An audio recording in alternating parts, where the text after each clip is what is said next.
On blast. This is Ball on Blast, part of the On Blast Podcast Network, available on iTunes, SoundCloud, and YouTube. If you like it, then subscribe and tell your friends. Holla. On blast. Thank you. You're far too kind for once again tuning in to the Ball on Blast podcast. My name is Sheldon Alexander, and after a week off, I'm joined by my guy, Andrew Webster. Webby, what's good, my dude? Yo, what am I doing tonight here on the night of May 10th watching Nashville and Winnipeg hockey? Right? Bro, I was watching baseball earlier. Where's our basketball games? I've got to wait until, Sunday for the conference finals to start? I know, right? When everything ends so quickly, right? That's the problem. Everything ended everything was a sweep or 5 games, and here we are. Watching hockey. Watching hockey. I wasn't even watching the Phillies, man. The Phillies played earlier today. By the way, first place Philadelphia Phillies. And here I am watching Red Sox Yankees. And I was like, where is my NBA playoffs? Right? Well, in that void, Webby, we will try to fill that void here on the Ball on Blast podcast. It's been a while. I mean, we took a week off, but a lot happened within that week. Well, man, I'll tell you, thank you for having me back. I thought my job was going to get stolen by your crew there, man. Those live podcasts were awesome. Those were a lot of fun. It was one of those things where it's like, hey, let's just try something different, you know. Obviously, the Raptors and Cavs for the 3rd straight year was a pretty big deal. So thought we'd try something a little different with the little post-game shows, and it was fun. Shout out to the crew. We had Bala, Ola, and Quentin out, and that was really fun. It was really fun. It was Definitely. A little bit like group therapy, too, for the unpacking those Raptor losses, you know? Ooh. After all those, how many devastating losses can one series go through in a sweep? I think the Raptors ran the gamut there in that first series, man. Oh, man, you're totally right. It's like after every game, you'd be disappointed and you'd think, well, it can't get worse than that.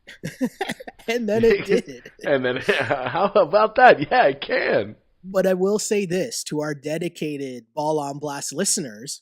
If you were listening to us throughout the year, we've been giving you the warning signs all year long right? The Cavs and Raptors series. And, you know, I went to take a look back because I was like, I'm pretty sure we said this pretty bang on. And it was from the All-Star break, at least, where we were talking about the fact that, hey, the Cavs still have LeBron James, and I don't think the Raptors, most notably DeMar DeRozan and Kyle Lowry, I don't think they want those LeBron James problems. And, yeah, that's kind of how that series played out. You know what? They beat them in that game where they totally smashed them. Mm-hmm. And everybody kind of said, oh, okay, this is the roadmap for, how the Raptors can handle LeBron James and the Cavs in the playoffs. And then that other game happened where they blew the big lead and LeBron was just absolutely fantastic and just dominated them down the stretch. And since that game, I really think that it got into the mental capacity of the Raptors when it came to LeBron and the Cavs. I think that loss was about as devastating a regular season loss that's happened to the Raptors, at least this season. Well, the thing, too, about those 2 games you're talking about at the end of the season, there's so much hype. The hype machine was out for the Toronto Raptors, right? And everyone was starting to come around and talk about just how great of a season they've had. This is their year. This is the year that they're serious and they can actually give LeBron a go and beat them and make the NBA Finals. So much so that I think even heading into that first game, they got LeBron's attention, right? Like he was ready for that game. He was hyped up for that game.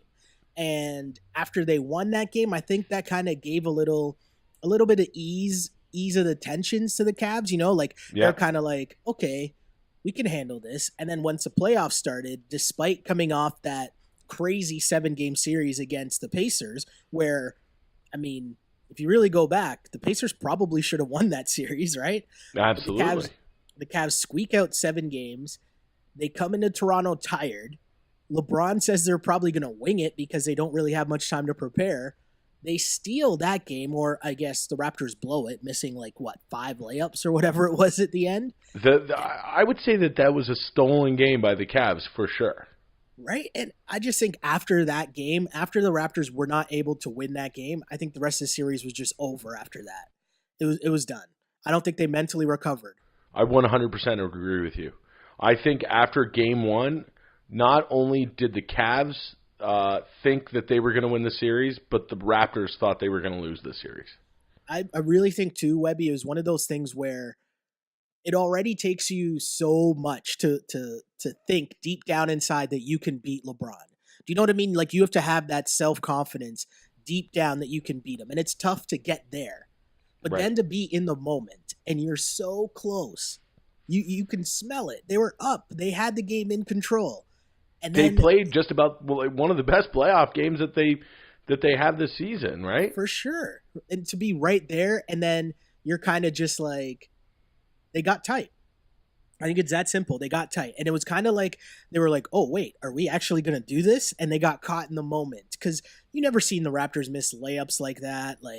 And then I think they just got too much in their head. You're relying so much on Fred VanVleet. You're like too many things I didn't like at all. But I'm going to ask you this, Webby, because it was something we talked about on the last post-game show that we did as well.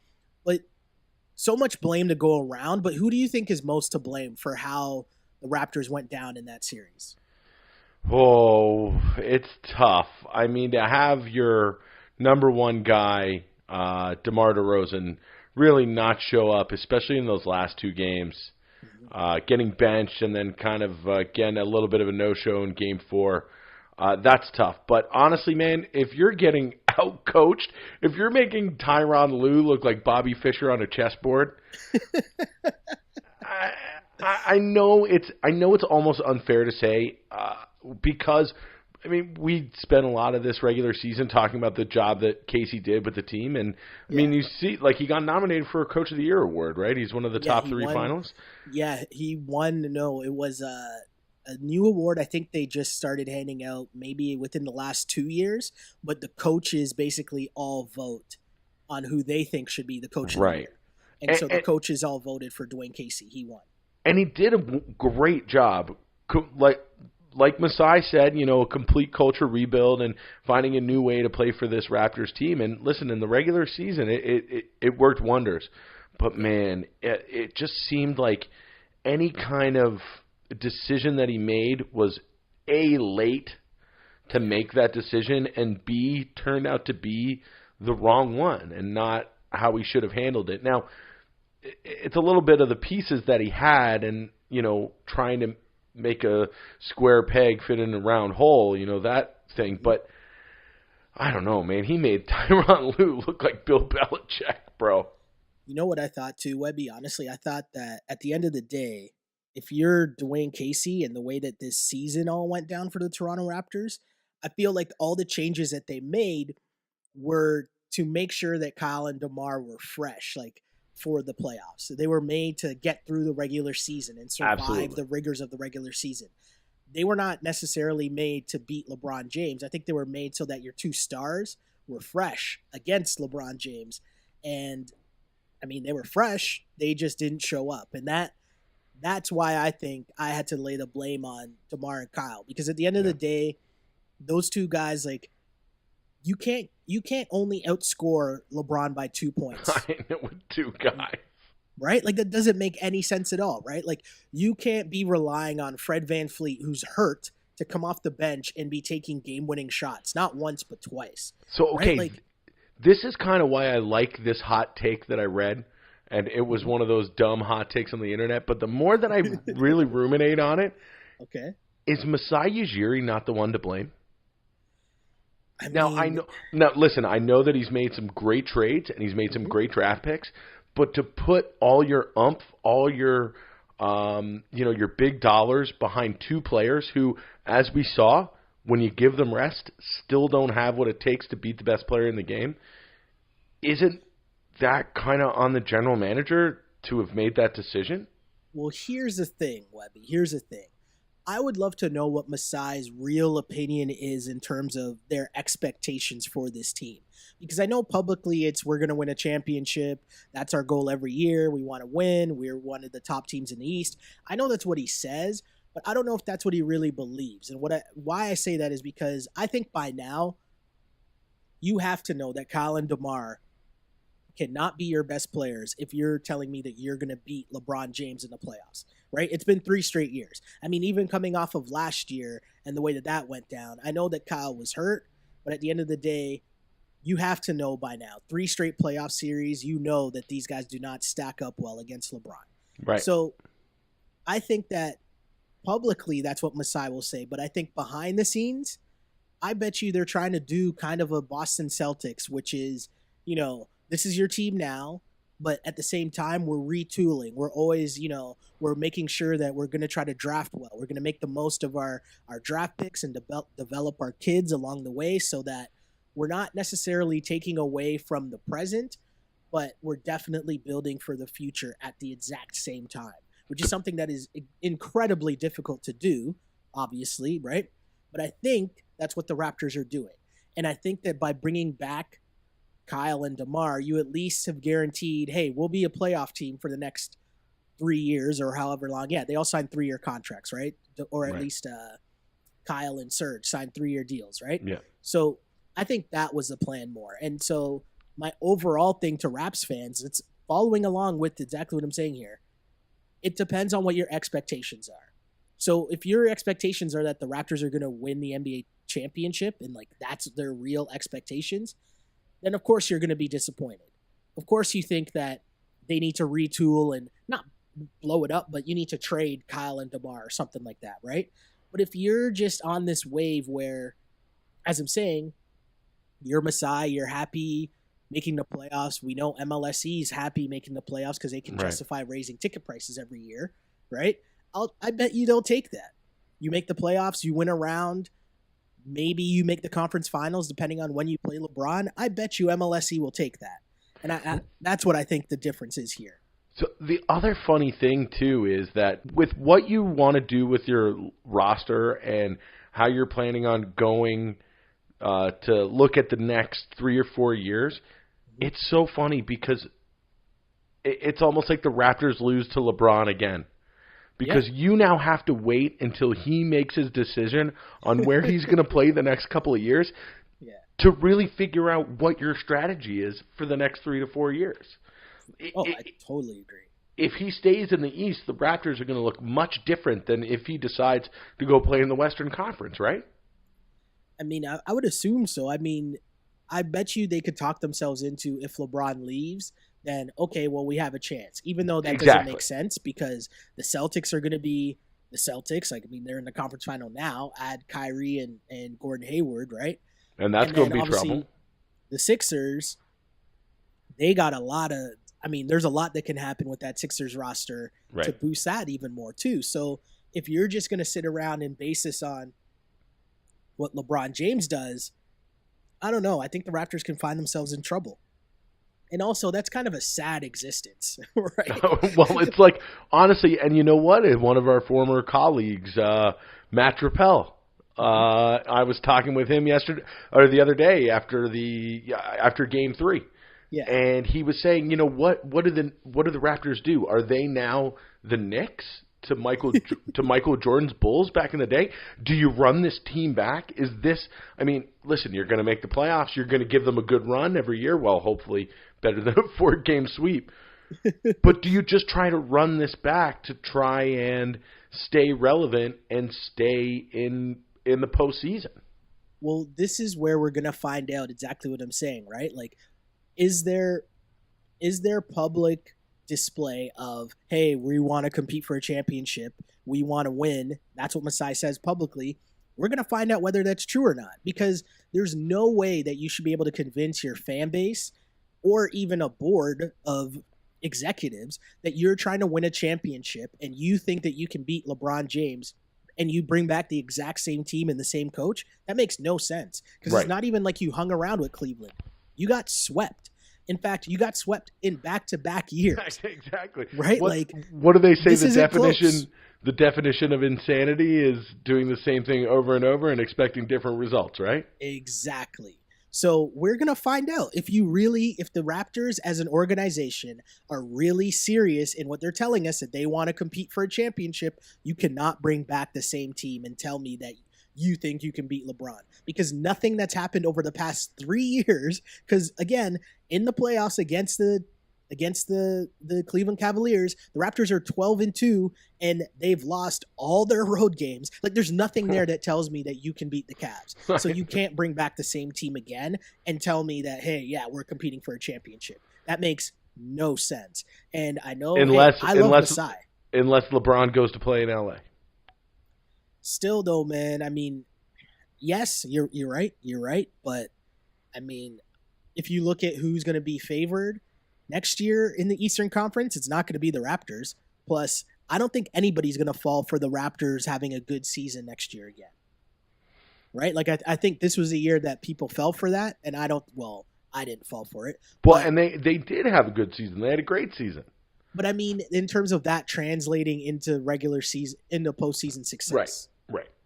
Right? Like, they had a good regular season, for sure. Can't take that away. But, you know, I guess the big question is, what do you do now? You got big decisions to make with Fred VanVleet. Do you bring him back for sure? Like, there's a lot. Do you bring Casey back? Would you bring Casey back? Well, I mean, listen, who else is out there? I know we did this a little while ago of like the different coaches of I know there's that Spurs assistant that I really like who you might be able to get. But here's the thing though. I guess here's the question. If the Raptors have a different coach, do you think the series goes differently? No. I don't. Like, maybe it's not a sweep, but they still lose. I mean, honestly, okay, sure, if they had Brad Stevens, listen, I'm now like the number one Brad Stevens believer. And it kills me to say it, but you know, if they had a Brad Stevens, if you have a Greg Popovich in his prime who's worked with this team for as long as he's been with the Spurs, yeah, sure, maybe. Mm-hmm. But I don't know, man. If you replace Dwayne Casey with, I don't know, Stan Van Gundy. Well, that's the thing too. I don't even think those are the names you're hearing, right? Like, normally, if a team like the Raptors, right, you've had success, but now you need to take that next hump, and you need to get over the next hump to get to the championships or whatever, right? Normally, you're taking an experienced coach, right? You're going to make that move and say, hey, we're going to go out and get a big name. I don't even know who that would be in this instance. But, you know, that's not what we're hearing. We're hearing if the Raptors make a change, the names that you keep hearing popping up are Jerry Stackhouse, a first-time coach, or like Nick Nurse, a guy who installed their new offense, but again, would be a first-time coach. Is that really the way that you would get over the hump? No. And take that next step to the NBA Finals? Like, that's the part to me that really doesn't make much sense. No, exactly. No, I do agree with you. But the problem is that, you know, when something like this happens, you get swept for a second year in a row, you're right. The blame, the axe has to fall on somebody. Somebody's got to be the fall guy. Well, Masai says, put it on me. Put it on me. Well, listen, after reading that tweet and thinking about it, man, maybe it does fall on Masai, you know? It was a hot take. And when I read it, I was like, ooh, that's spicy. That's caliente. That's a little too spicy for me. And then I was thinking about it the other day. I was like, doesn't it really actually it does fall on Masai. But again, trust me. And they don't have any. Do they have any draft picks this year? No, they don't have any draft picks this year. They traded it for Serge. Oh, no, sorry. They traded their draft pick they had to get rid of DeMarre Carroll. Right, that's it. Right? So they attached a draft pick to it. Yeah. Oh, that's great. Right, so which was a signing that Masai made. That was a mistake. But again, I'm telling you, I think that if you got Masai to, like, off the record and asked him seriously what's going on, I bet you it's exactly what I'm saying, Webby. They're happy with, hey, this franchise was nothing 5 years ago, right? Like, it was an embarrassment of an organization. They'd only won, one playoff series in their entire existence, right? And I think now when you look at it, you've had playoff runs. You've won a round in each of the last 3 years. You've won at least one playoff round. That organized, like, you'll take that if you're the Toronto Raptors. You're Dwayne Casey. You've improved your team's record each of the past, 5 years, I think it is, or if not 4. You'll take that. You are now like above average, if not top tier team in the NBA. And I think if you're the Toronto Raptors, from a franchise standpoint, you take that. And I think that Masai keeping DeMar and Kyle, And, well, Surge is another story because I think that was just a mistake no matter how you slice it. You know what? And history is going to be kind to your Serge Ibaka sucks takes. Oh, jeez. He had me worrying for about, 2 games that I was wrong about Surge, and then he just went back to being like crap. That's it. God. Right? But I think if you ask Masai, he'll tell you, like, you bring that team back because, hey, we can maintain that stability of at least being a playoff team and not being a basement, Phoenix Suns team or whatever. Because if you trade DeMar or Kyle and just try to rebuild, like, what does that mean? You tank? The Raptors aren't going to do that after finally making the playoffs and being somewhat legitimate. If given the option, they're not going to do that. Right. So, yeah. I mean, tough loss for the Raptors. The Cavs obviously moving on. And the flip side is, we focus so much on the negatives from a Raptors standpoint, but the Cavs, I guess that's like the pinnacle of what you think the Cavs when they're rolling on all cylinders. Kevin Love looks like Minnesota Kevin Love. Yeah. Kyle Korver splashing threes. J.R. Smith, man. J.R. Smith things. We were waiting for it. So that's the other really funny thing to me about the Cavs, is that they made this insane roster turnaround in the middle of the year, and we both thought it was going to be, really what set it apart and set it off for the Cavs.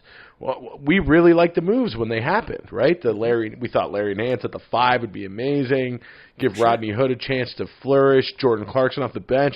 Wow, what a great addition! But you know what, man? It's been the old guys, obviously those are the guys that LeBron trusts. And as soon as they got going, you could almost see it in LeBron's eyes that now he's in his comfort zone. Now it's almost familiar, right? I'm going to go out on a limb though, Webby. I'm going to say that if they are to get past the Celtics, they're going to need contributions from those other guys. You're going to need more than the JRs and the Korvers, because you're going to need just the energy that Clarkson or Hood should be bringing, or Nance should be bringing. Because I think, all those open looks or those back cuts that Korver was getting, or even just the open threes that the Raptors, for whatever reason, weren't covering. You saw it firsthand with the Sixers, right? You're not going to get them. Settled in. Yeah, they took away a lot of those 3-pointers, and so not only that, but they were so good. And I hate to kind of jump from the Cavs to the other series, but the Celtics, the last 2 rounds, they must be Trump's favorite team, because they are so good at building that wall. It's unbelievable. And now you go from playing really good defense against Giannis by taking away the ball, him bringing up the ball and driving the lane, and you implemented that against Ben Simmons and totally neutralized him. Now, LeBron is the prototype for that kind of player. As scary as it sounds, he might be the cross of Giannis and Ben Simmons. Right. And you're going to need a hell of a wall to stop LeBron James driving the lane and working the offense out of that driving kick. But man, we've seen Boston be able to do that. And honestly, man, as crazy as it sounds, I could see Boston maybe not winning the series, but definitely giving the Cavs a really good run. I definitely think Boston gives them a go. I got Cavs in 6. I definitely think Boston can give them a go just because of exactly what you just said. And it was funny because I read this article by Zach Lowe. He did this whole breakdown of Kevin Love and Kyle Korver, and kind of how he talked about how those guys will sit down and they'll watch game tape together and kind of come up with ways to get each other open. And so it's not even like they're calling plays. It's not even like the Cavs are necessarily calling plays, but on their side of the court, they're working together, and they have situations, this inner dialogue that's kind of unspoken. So Korver will come set a pick for Love, but they kind of know instinctively now, depending on how the defense reacts, Korver's just going to back cut, or Love's going to fade out to the three-point line or whatever it is. And with that, I mean, you trust LeBron James, obviously, to make the right play and find whichever one of them's open, but one of them is going to be open, or there's going to be a mismatch with Love on a guard, right? And it just seems so unstoppable, but a really good read for basketball heads. Kind of nerdy, but if you're into that type of thing as a basketball head, check it out on ESPN for sure. It was a good read. And it's not like reading a textbook, man. Zach Lowe is such a great writer that all of those kind of complicated basketball things, Lowe makes it really accessible and easy to read and understand. Yeah. No, it was totally cool. And it was interesting to see, too, like just kind of how things broke down for the Raptors. But I think that, again, exactly what you just said about what Brad Stevens was able to cook up against the Sixers. I mean, I give them a shot against the Cavs for sure. And I definitely think the Cavs will need more from those guys. They'll need Clarkson or Hood. Nance. Did you see that little drama at the end of Game 4? Yeah, that Hood refused to come in. Yeah, I mean, it kind of, I'm guessing he'll get a shot against Boston. And after you do something like that, you better show up, right? Yeah. Well, that's the great thing about having LeBron on your team is that, like, we've talked about it before as well. It's like having a second coach. Exactly. Now the other thing was, I mean, we said that those contributions of the guys who were added late in the season weren't that much to be seen in that second round, except for George Hill. George Hill, yes. I thought George Hill played really great, especially in those last two games. You know what was crazy? The fact that he was injured for most of the first round series. He tried to go, couldn't go at all. He said he was getting like needles and off-day treatments, trying to get his back loosened up. What was it? What do they call them? That they give to pregnant ladies? Ooh. Epidural. Oh, okay. Yeah, he was getting epidurals in his back, man. That's crazy. He was trying to loosen up. Wouldn't work that well at all during the Pacers series. But then now against the Raptors, he looked healthy. I mean, especially in that Game 4, he was driving down the lane, throwing down dunks. I know. They were like, you could tell the Raptors were like, okay, leave George Hill wide open. Like, take the guy off of him and put him on LeBron. And it was like George Hill was like surprised. He was like, oh, I've got this wide open lane to throw down a huge dunk on. It happened, I want to say, 2 or 3 times early in Game 4, and that's when it was like, yep, it was really 1-2-3 Cancun early for the Raptors. Because there's no way you inbound the ball to a point guard and he takes it coast to coast, like not even on a fast break. It was in the half court. He rolled the ball all the way up and then dunked it. It was like, all right. It happened twice. Raptors. Yeah. It happened twice. Crazy. But to go back to your point about Tyronn Lue, though, Webby, you're right in the sense that it's what I was begging the Raptors and Dwayne Casey to do all season long, because we all talked about the Raptors bench and how much of an advantage it was. But in fact, Ty Lue did the opposite, right? He tried whatever in the first round, but then when it came down to Game 7, him and LeBron figured out these are the guys that we can trust. These are the guys we're going with. And that worked for them, right? Yeah. Not only in Game 7, but into the Raptors series. And the Raptors changed their starting lineup 3 times in 4 games, right? They were still searching for who their best players are. That was a weird thing. It was like, what is the Raptors' best 5 players? When the chips are down. Wasn't I asking this the whole season? I was saying this, right? The bench, like, it doesn't matter. You need to know who your guys are. And I still don't know. And I still don't think they know. No, that's a great point. I mean, you're really right. I really liked when they would have DeMar, Kyle, and Van Vliet out there together. And you know what? In the playoffs, I didn't see a lot of that. No, you know who didn't play much either? DeLon all of a sudden didn't play well either. And I thought that he would have been a good player because him and Fred were both guys that, you know, they drive to make plays. It's not necessarily that they're driving to score or driving to pass. They're driving to make plays. Whereas I think Kyle and DeMar far too often get tunnel vision, and they're either driving to get a foul, you know what I mean? Or they're driving to make a play for themselves. And I feel that DeLon and Fred were more players that are more based into the structured offense of ball movement. Yes. And they needed a lot more than that. They needed a lot more of that, because with DeMar, he was just pounding the ball and then driving. And the Cavs set up a nice wall themselves to handle DeMar's Euro step into the lane. They were sitting there waiting for him. And they also had that, what was it, $100 bet every time someone bit on a DeMar DeRozan pump Yeah, fake? that's right. Wow, the other thing is we got to give big ups to Tristan Thompson. For sure. I mean, Brampton was taking a beating for a couple weeks there. Huge, man. Brampton men's can hold their heads up for a little bit. They're back. But, I mean, I think it was game one where DeMar had that chance right next to the basket, deep in the paint. Yeah. Thompson all over him, and he did the pump fake, and Tristan went nowhere. Yeah. Straight up and down. I was shocked. And I think after that game is when, I saw the story that there was the $100 fine for every pump fake that you bite on. Crazy, crazy, crazy stuff for the Toronto Raptors, just how things went down. But, yeah, I'm looking forward to the Celtics and Cavs series for sure to see how that plays out. LeBron always seems to have, I mean, other than last year wasn't too eventful, but most often than not, LeBron against the Celtics is always an interesting series. But, man, how great would this have been if Kyrie was there?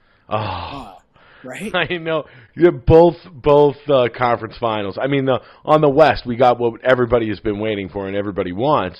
But, I mean, Boston with Kyrie against LeBron with the Cavs would have been amazing. So crazy. But speaking of the Celtics, let's talk about the team that they beat, a team that you might know quite well, Mr. Webster. Yeah.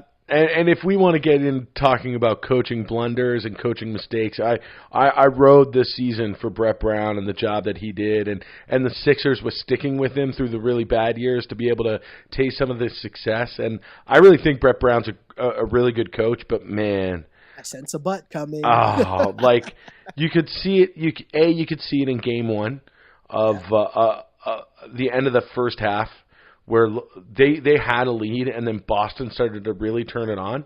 Mm-hmm. And there were 3 or 4 minutes left to go in that first half, and Brett Brown just refusing to call a timeout. Yeah, I felt that was just so brutal. And then taking him 3 games to play. Now you're gonna laugh, but I know exactly what you're gonna say. I'm not gonna laugh at all. Taking 3 changed the series. Taking 3 games to put in T.J. McConnell is almost unforgivable.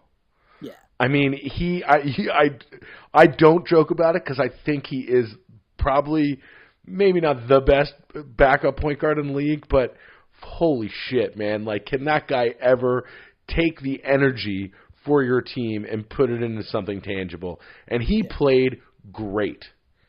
He really did. And it's crazy, too, because, I mean, that game that Ben Simmons had 1 point in, like, that is just... I don't even know how that happens, but it's gonna happen to young players. It's gonna, and it's a good learning. It's a good learning experience for Ben Simmons to go through that. And I thought after that he played a lot better in the series. But yeah, I mean, he was digging himself out of a very deep hole though, because he had a bad start to the series. And even like, I'm gonna ask you this, Webby, as a Sixers fan, do these numbers worry you about this series? Okay.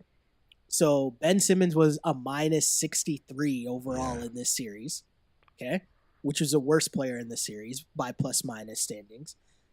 Philly was a plus 48 with him on the bench in the series. He made 0 field goals from outside of the paint and was 5 of 24 outside of the restricted area. Do those numbers worry you at all as a Sixers fan? No, they really don't, because I know how young Ben Simmons is. Mm-hmm. He's one of the premier rookies in the NBA of like an unbelievable class of young players who've like really made a rookie jump this year.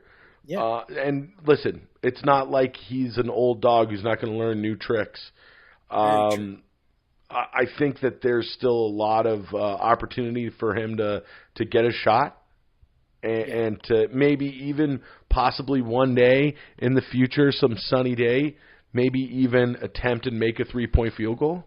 But no, listen, again, he's so young, and this being his really first big test in the playoffs, because let's face it, Miami, they were good, but they were not the Boston Celtics, even the shorthanded Boston Celtics, and coaching god Brad Stevens. But especially what you said too, right? Just that ability to game plan, right? Like if you're Ben Simmons, that's definitely the first time in your career playing basketball in which someone's game planned for you like that, to where someone's making an adjustment, to basically force you into certain positions, right? Like, you never seen coaching like that at any level, right? You're playing at LSU, right? Like, no, that never happened during the regular season. Guys aren't really game planning for you like that. But in the context of a 7-game series where you have all the tape in the world, you have a 7-game series prior to watch tape off of, you could just see Brad Stevens, he cooked up something and Ben Simmons wasn't ready for it yet. And that, as you said, he's a rookie. That's going to happen. The adjustment came probably too late of playing TJ McConnell to kind of take some of that ball handling pressure off of Ben Simmons, right? Like, probably came a little too late. And it frustrated me a little bit too, because I really liked when they played TJ and Simmons together, but let TJ bring the ball up and then put Simmons in the post. And I felt, especially in Game 5, it was like TJ was out there on the court, but he wasn't doing anything because he didn't have the ball in his hands. Yeah. And for him to be successful with that lineup, he needs to be making and creating with the basketball in his hands. And I can't believe I'm saying this and being real, but man, TJ McConnell with the ball could create plays. And he was creating plays. You're not far off at all, man. I mean, you're speaking facts. And you know what? I just think that it might have been a little maybe. Listen, the Sixers wouldn't have won the series, but I just would have gone to McConnell a little earlier than Game 3. You know? Did JoJo get tired, Webby? Do you think?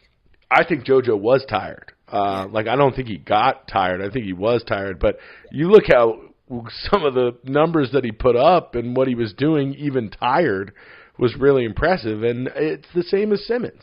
It's like the sky's the limit for these guys. And once Embiid is in shape, you give him a whole season of like full workouts with the team, full training camp with the team, man. And then whatever the Sixers are going to do in the offseason, holy. I mean, what would you do in the offseason? Well, I mean, I'd bring in LeBron James. I would do. Are you kidding me? I would do everything I can to get LeBron into Philadelphia. Now, shy of that, I'd make a really big play for Kawhi and Paul George. Could LeBron and Ben Simmons play together? 100%. Hundo P. 100%. Okay. Just checking. Listen, it's LeBron. He could play with any team. Yeah, I mean, do you try and get Kawhi? I think Kawhi would be very interesting. Oh, Kawhi would be nasty, because then you shore up a little bit of the defense too, and then you're basically replacing Robert Covington, who was also not great in the series, with a guy who's been a top 5 player in the league. I would definitely take that upgrade. Yeah, that's a tough one for sure. Rocco had a pretty tough series for sure. Rocco and Redick, I thought. I mean, Redick was. I mean, I'm not a Duke guy, so Redick's always got me pulling out my hair, but it always seems like his shots were going in until he came to the Sixers and it was playoff time. Yeah. He had one really good game, but man, Game 5, he's passing up open looks.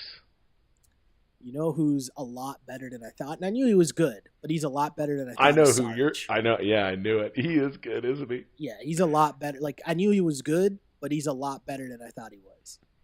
He started out slow too, but man, when he starts playing, like, he gets involved defensively and on the glass and with the shot, and he is just like a lump of white flour. He's so unathletic, but man, he gets me fired up too. I love him. That's a one thing though, right? Like, thinking of if it was a Kawhi deal or something else, like, I don't know if I'd want to give up Saric. Like, that's the one thing. Like, you have these young guys. Stop it. No, but I'm saying, like, you have these young guys. Kawhi's not old. I'm not saying Kawhi is old, but I'm saying that I would really think hard before I gave up Saric and whatever picks to get Kawhi Leonard. That's all I'm saying. I would think pretty hard about it. I'm not saying I wouldn't end up doing it. I'm just saying I'd think long and hard about it, because Saric is really, really good.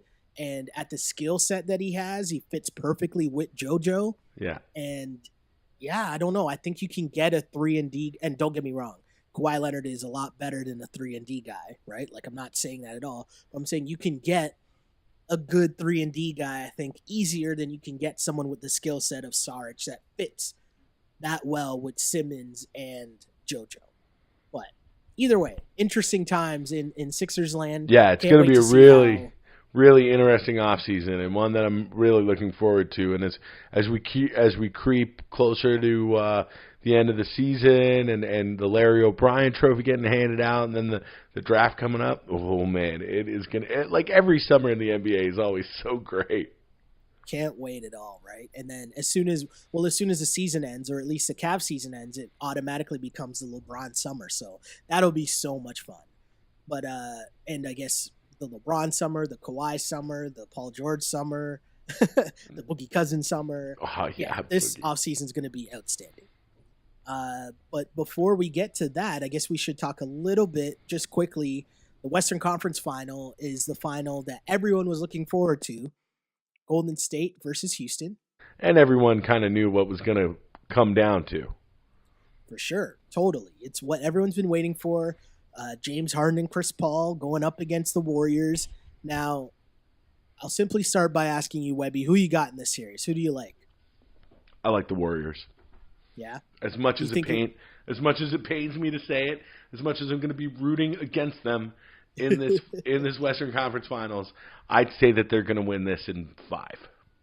I agree with you, man. And I hate to say it. I think Golden State wins easy as well. And I hope I'm wrong. Just like you. I hope I'm wrong. But it's just not fair. Prove me wrong, Rockets. Prove me wrong. Team, the Warriors really make me so mad. Like I too. really I hate know. watch the Warriors. I hate watch them. They're so annoying. And the reason why, and I'm straight hating on them, they cheated.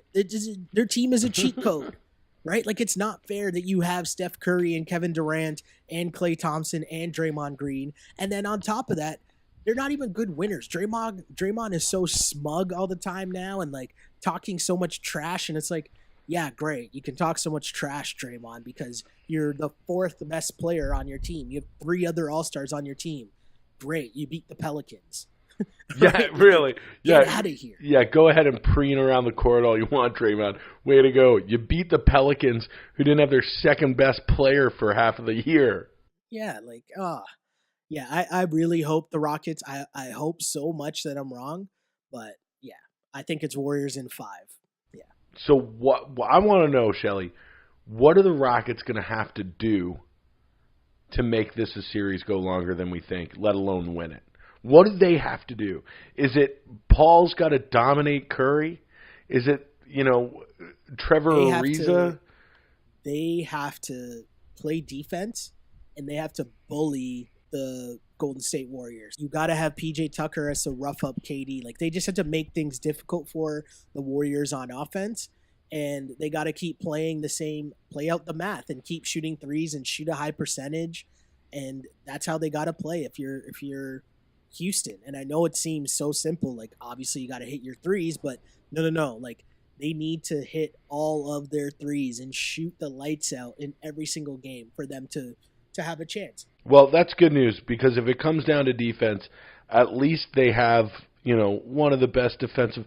Oh no, they're coached by D'Antoni, who cannot coach defense for the life of them. So they'll have nothing to worry about, right?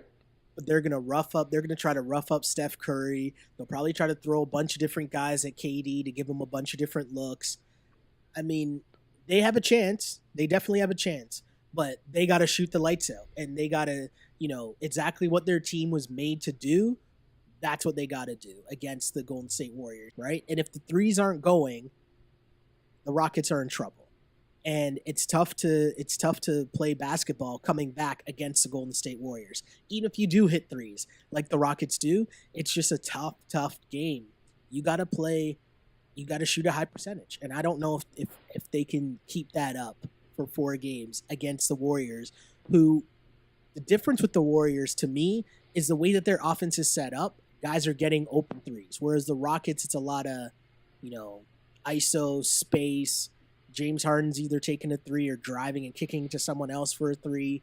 And they're easier to neutralize, I think, because of the way they play in the half-court set. It's just ISO, and you're going to let James Harden take layups as opposed to them shooting threes. So, yeah. Oh, now, and who's got the coaching advantage here? Because I know how much you love your Steve Kerr.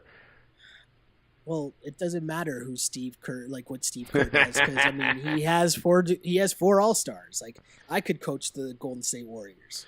I love your anti-Steve Kerr takes.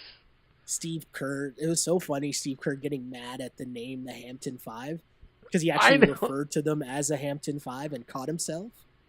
The Hampton Five is a great name. No, it's so lame. It fits them perfectly. Yeah. The Hampton Five. Get out of here. Oh, Steph Curry. Everything about the Warriors. I'm such a hater. I know, me too, man. The only one I like is Clay because he has no emotion. I would like Draymond if he wasn't on that team. Yeah. If he wasn't on that team, I would like Draymond. Oh, shit. If he was on the Sixers, I'd build a fucking shrine to him. He'd be my. Can you imagine Joel Embiid and Draymond Green on the same team?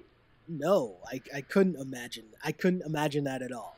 No. The amount of shit being talked would just be out of this world.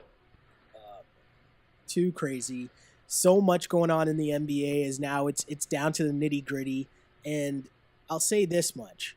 I said if it ends up being Warriors Cavs again, people would not be upset because of what both teams would have to go through to get there.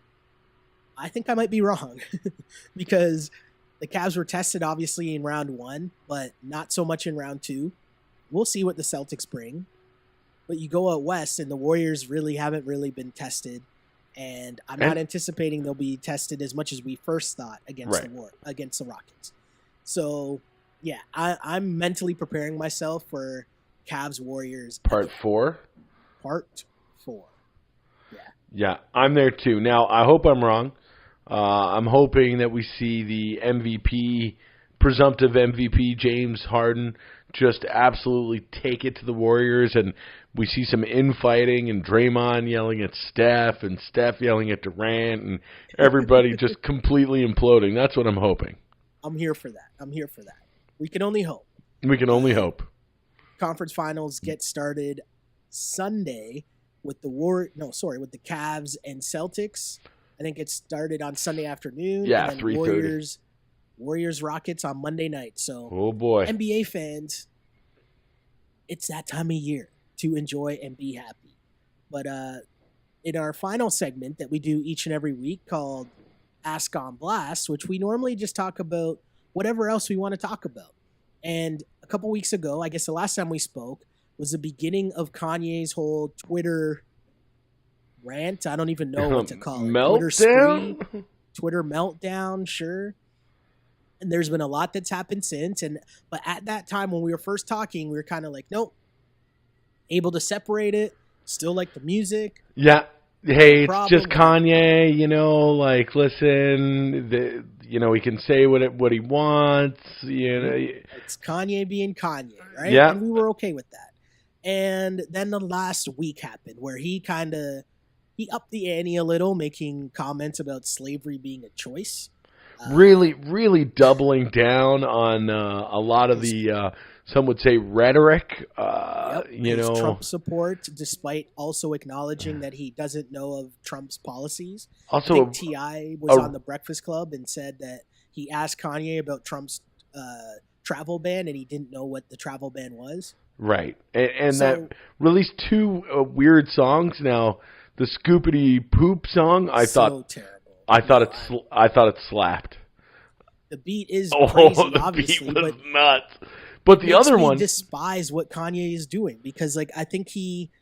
So here's the thing, too, right? So he had the great shout out to Van Lathan of TMZ because I think that was the moment that all Kanye fans wanted to scream at Kanye, right? And Van exactly. Kind of took the words out of all of our mouths, right? And it wasn't like a lot of things that I've been reading on Twitter of outrage culture about what Kanye's been saying, and I thought that guy on TMZ, as you said, really articulated what everybody was thinking about what Kanye was saying and just put it out there in no uncertain terms and not a think piece of, this is what we should be thinking. I mean, he really just laid it out in terms of common sense and bro, you're just letting us down right now, Yeah. And the real life issues. I think like the best point of it all was that, hey, because of your genius level talent, you've created a life for yourself where you are removed from the things that people have to deal with in the real world, right? And so while, you think that you saying slavery is a choice, while that might not affect you in your life, you saying that has real life repercussions for people in the real world that have to deal with the real life issues caused by the systematic injustices that have been going on for years and years and years, right? And it was such a crazy thing, but the flip side of that, to me anyways, what was starting to really get me mad was I watched the first, like, he did that 2-hour interview with Charlemagne. Yeah. And I turned that on for maybe 15 minutes and I had to turn it off because Kanye was just like, the things that I liked about Kanye West, like this was a guy that made 808s and Heartbreaks and made Yeezus. Dark Twisted which was, Fantasy. Yeah, but I'm saying like those two albums in particular, right? Both of those albums didn't sound like anything else that was in mainstream hip hop or even just popular music. Right. He went out and created a lane and created a wave of music, and the rest of the industry followed. Or Yeezus was just so far out there that no one else could even match that. That's how incredible in terms of artwork that something sonically could sound, right? And then now to hear this same person talk about how frustrated he was because he was jealous hearing Drake's songs on the radio so much and hearing Khaled's songs on the radio so much, and he was mad that Pablo wasn't on the radio as much. See, and I'm that's like, wait, the weirdest what? part. Like, why does this guy care about that? That makes no sense to me. It's not even the same person. Well, it does kind of make sense because Kanye, even going back when he had the bet with 50 Cent about whose album would open bigger.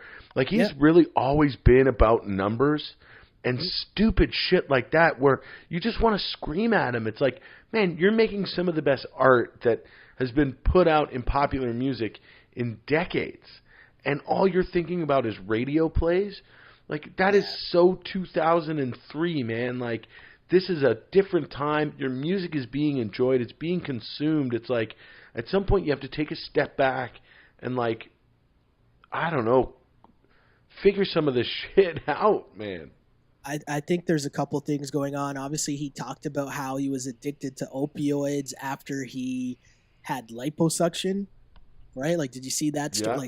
There's a lot of stuff that's going on, but like, to me, it's the drugs, and I feel like it's that Kardashian world, right? Because it tells me that if you're paying attention to the radio, those are like old traditional metric. That's an old traditional metric to tell you if something's popular or not, right? And most people don't live in that world anymore, but someone who does is Kim Kardashian, and not in the radio world, but just in something where you're able to measure popularity in something that's tangible. So like Instagram follows, Instagram likes, right? And so she has that, and every day you could tell, oh, she posts a video or she posts a picture, and you can instantly see, okay, she's popular, she's popping. To Kanye, he doesn't necessarily have that. And I think that that's really the thing that's messing with him. And he needs that like instant gratification to feed his ego each and every day, to tell him that he's relevant, to tell him that he's popular. And I think that's what this recent Twitter rants have been about, right? Like, how can I get back into the everyday conversation? And I feel like that's more so what he was trying to do. And done a terrible job. Well, I mean, he was successful in becoming a part of the conversation, but how he did it was terrible. Right. And that's the most disappointing part for me, because I just think, like, dude, you have to know that the things you say, there are repercussions to it. And you're turning off a lot of people, man. And I don't know. After I heard that Bippity Boopity song or whatever it was, I was like, dude, I had to turn it off. I'm like, I can't rock with this. I can't rock with this. I could rock with the beat. Like, the first 2 minutes of that 2 minute and 15-second song where I was like, oh my God, this is this is... The beat is fire, but that's what made me even more mad, because it's like, what are you doing? But here's what makes me a little hopeful is that beat is on this throwaway song that he did as a goof for Ebro, right? I guess, I don't know what it was for. Like, to goof on him. And listen, if that's just the beat that he used on a throwaway goof song, makes me think that I hold out some bit of hope that this album that's supposedly coming out on June 1st and the album that he's putting out with Nas is going to have some real fire on it. That's all I'm holding out hope because I'm done listening to this guy talk. Agreed. I'm totally with you. We normally in this space talk about Atlanta, but there's kind of something else that happened with your man's Donald Glover. A serious moment. Very serious moment, as he not only hosted Saturday Night Live, which was a big thing this weekend. They had some funny bits on that for sure. I know you caught a bunch of that, right? Yeah, man. But he also released a music video. A new song to go with it, which this talk is about America. Slapping. That thing is woo. The song is fire, the beat is fire, and then they throw out this music video, and the music video, there's so much going on. The video went viral over the weekend, and it's had a lot of people talking, trying to figure out just kind of what the whole meaning behind the video is. But I'll ask you, Webby, what did you think of the video? I mean, it's so funny because you and I grew up around the same time of music videos meaning quite a bit. Mm-hmm. Releases of music videos, what your favorite artist. I remember All About the Benjamins video coming out and that being a huge deal. The Mo Money Mo Problems video coming out being a huge deal. You know, music videos used to really mean something. And nowadays, in the media culture that we live in, it's like videos, they don't really mean much. There's no real avenue to consume them other than, like you say, if one goes viral. Right? Yeah. And so to have something like this kind of, this medium come back in our lives of a really an awesome way to present this bit of art with a great song and really say something with kind of a message. Now, what I love as well is that message is really up for interpretation. You know, exactly. People are seeing this video and taking different things from it, and I think that's awesome. And it says a lot about, you know, kind of where your mind is, and there's no wrong answers. I thought it was great. Now, again, it wouldn't mean anything. For me, I'm kind of a purist. Wouldn't mean anything if the song wasn't any good. And This Is America is like on heavy rotation right now.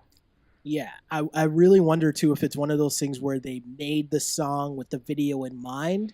You know, like just how they came up with the whole concept of it all, too, because I think it's really clever. Like, you know, just the way that he's walking around the set and like dancing and the whole, like how most people have interpreted it, that he's walking around and he's dancing with the kids, and it's kind of the distraction from what's really going on in the background. World, right? Yeah. Everything else that's going on in the world. But in terms of Black America, there's these black kids dancing, and that distracts everybody from the real issues that are going on.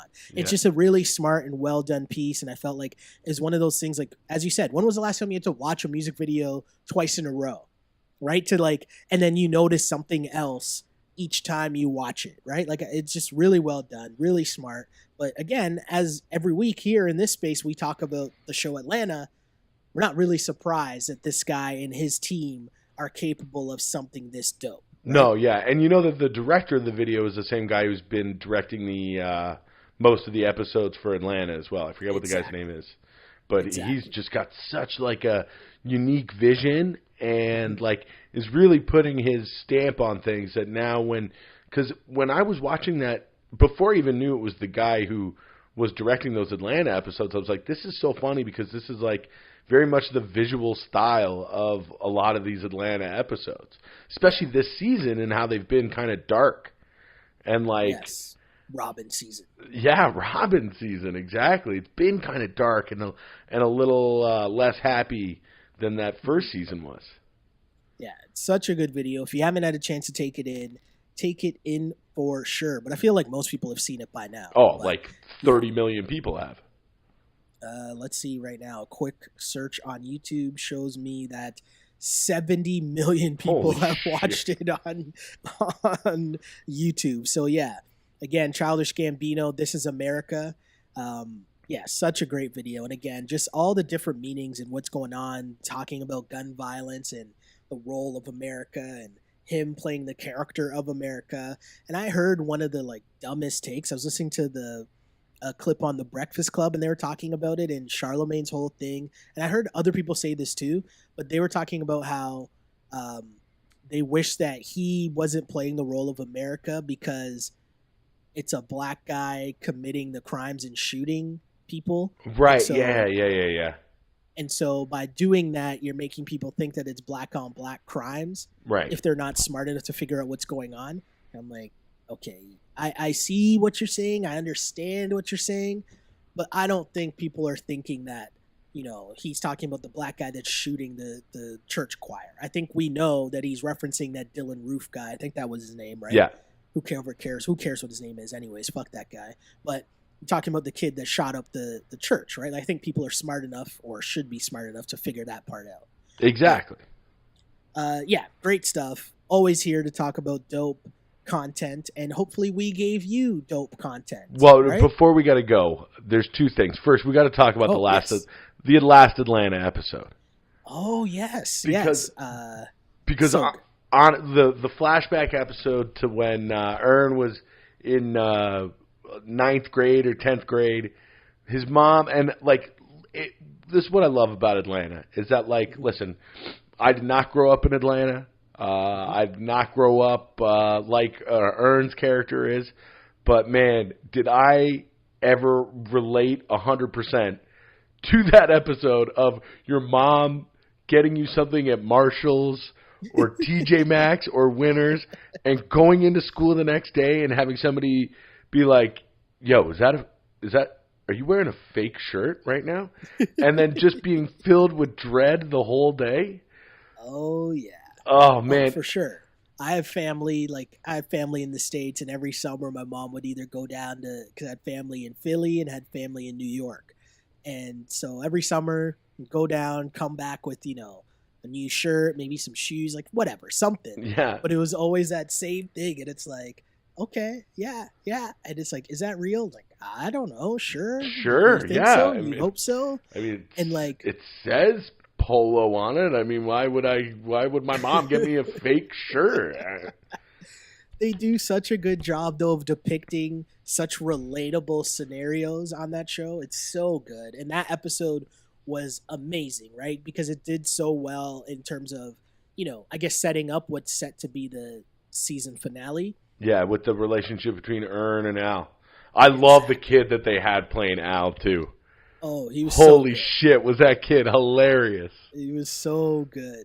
The way that he just walked over and he's like, oh, of course he would say it's made in China because he's Chinese. And he's like, actually, I'm Filipino. He's like, same thing. It's like, what the fuck? Just going through the people's lockers. That was so great. And stealing other people's shit and selling it back to them. Yeah, the calculators. Too good. Now, so Atlanta, we're excited for the season finale tonight. Just before we get out of here, another one thing. Sorry. Mm-hmm. Where are the New York Mets right now in the NL East standings? I have no idea, man. And after they decided to bat out of turn in the first inning, it's like, what are you doing? It was the really. It was the I forgot to send you the lol Mets tweet after that. I really did. Well, after that, or like a couple games before that, where my guy Cespedes.